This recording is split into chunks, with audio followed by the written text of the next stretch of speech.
Welcome to Kasao, Mukono district in central Uganda.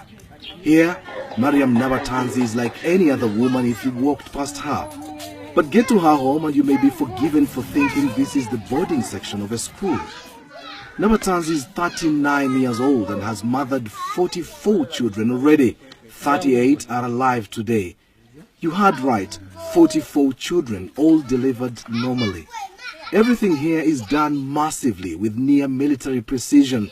22 kilograms of maize or corn flour, 7 kilograms of beans, 2.5 kilograms of sugar. That's the daily feed for this humongous family. I lost count of how many breads they ate.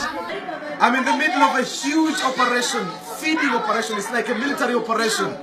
Feeding bread and porridge, that is for breakfast, to 24 kids out of the 38. It's just unbelievable. I can't tell who is who. I just wonder how the mom does it.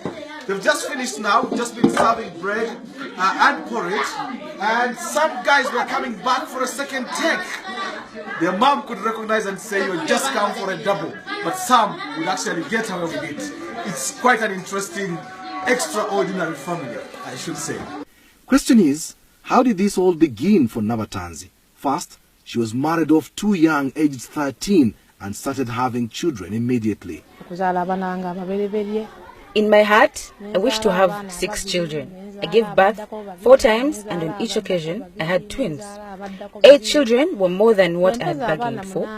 I went to hospital to ask the doctors to stop me from having babies. The doctors carried out tests and said it would be risking my life if they stopped me. I was too fertile to stop.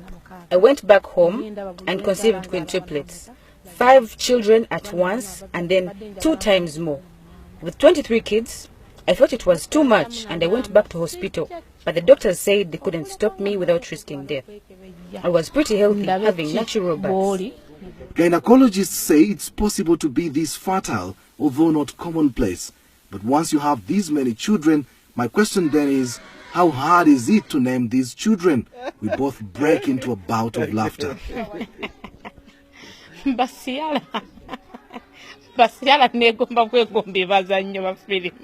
use different names. First, when I started having twins, I bought a book of names.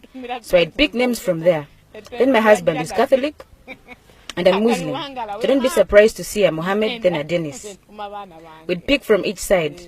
Then we looked for ancestral names. When the numbers got bigger, I began picking names of my favorite movies, especially Nollywood. I've got Ciara's, Precious Ozokwa, Desmond Elliot, Genevieve Naji, and so on. When you hear this kind of story, you must be wondering where the man responsible for all this procreation is.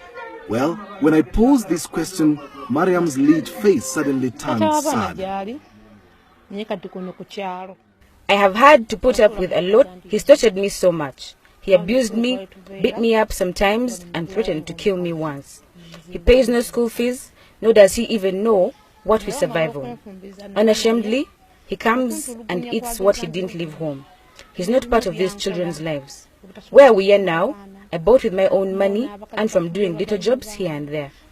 He was in utter shock to learn I bought and built this place.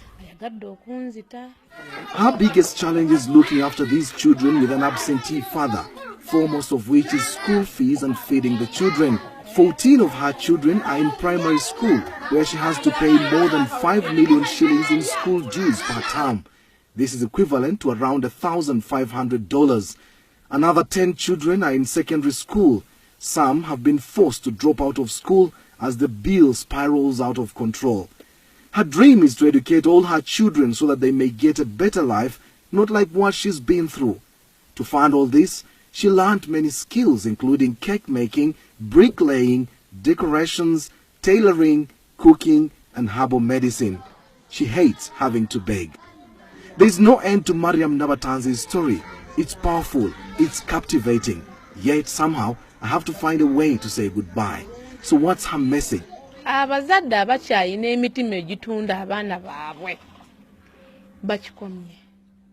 message is mainly to parents. Stop selling your children through early marriages. We suffer too much while losing out on parental love that can never be recovered. Secondly, To the mothers, do not desert your children as you walk out of marriage. Whatever the case, stick to and with your children. I strongly feel that had my mother not left me, my father would not have married me off young. To the men, please shoulder your responsibilities. Don't leave it to the women. A man puts up a shop for you and they imagine all is sorted. No buying anything anymore at home. You forced us to become like men. Reclaim your status as men. Show us love and let us do our responsibilities. It's hard to hold back my own tears knowing so many examples of what she's referring to. Mariam only sleeps for a maximum of 5 hours a day. The rest of her day is dedicated to the children.